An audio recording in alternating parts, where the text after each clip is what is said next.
तर कोकणामध्ये मनसे अध्यक्ष राज ठाकरेंची तोफ, नारायण राणेंसाठी धडाडणार। महायुतीसाठी राज ठाकरेंची पहिलीच सभा। राज ठाकरे सभेत नेमकं काय बोलणार याकडे महाराष्ट्राचं लक्ष।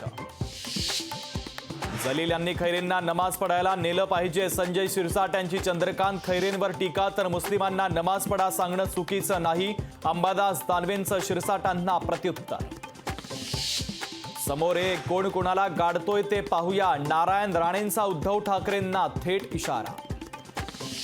महायुतीच्या रॅलीतील मारामारीवरून जुंपली। गुंडांना तुरुंगातून सोडून त्यांचा वापर राजकारणासाठी केला जातोय। राऊतांची टीका। तर राऊत नावाचा गुंड लवकरच जेलमध्ये जाणार, शिरसाटांचा पलटवार। उदयनराजेंना निवडून द्या मग नितीन पाटलांना देखील खासदार करतो। अजित पवारांनी प्रचार सभेतून साताऱ्यातील मतदारांना दिलं आश्वासन। आदित्य ठाकरेंनी घेतली सदानंद कदमांची भेट। खेडमधील साई रिसॉर्टमध्ये घेतली भेट। सदानंद कदम यांच्यावर ईडीकडून कारवाई। पुढचे मुख्यमंत्री एकनाथ शिंदेच असतील। धाराशिवमध्ये तानाजी सावंतांचा मोठा दावा। तर सावंतांच्या दाव्यामुळे महायुतीमध्ये वादाची ठिणगी पडण्याची शक्यता। लोकपालांच्या मृत्यूची सीबीआय चौकशी करा। सलमान खान गोळीबार प्रकरणी थापन कुटुंबियांची मागणी। मुंबई उच्च न्यायालयामध्ये दाखल केली याचिका।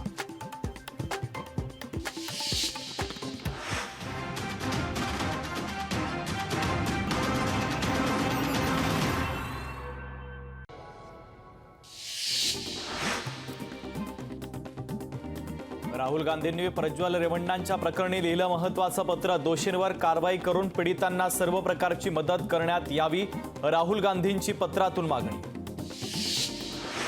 बँक चालवता की राजकारणाचा अड्डा, अभिजित पाटील प्रकरणावरून जयंत पाटलांची टीका।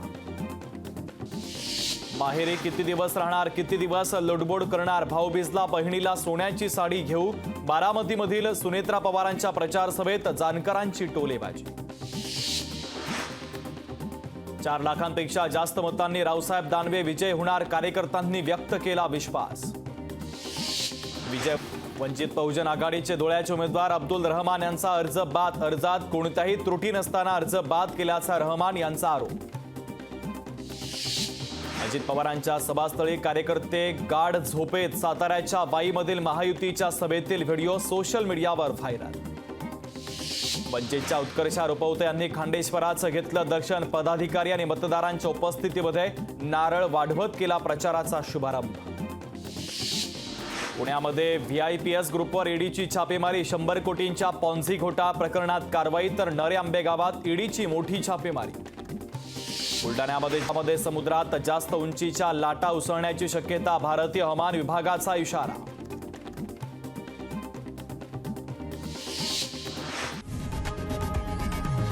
लोकशाही मराठी ऐका, पहा, जागरूक रहा।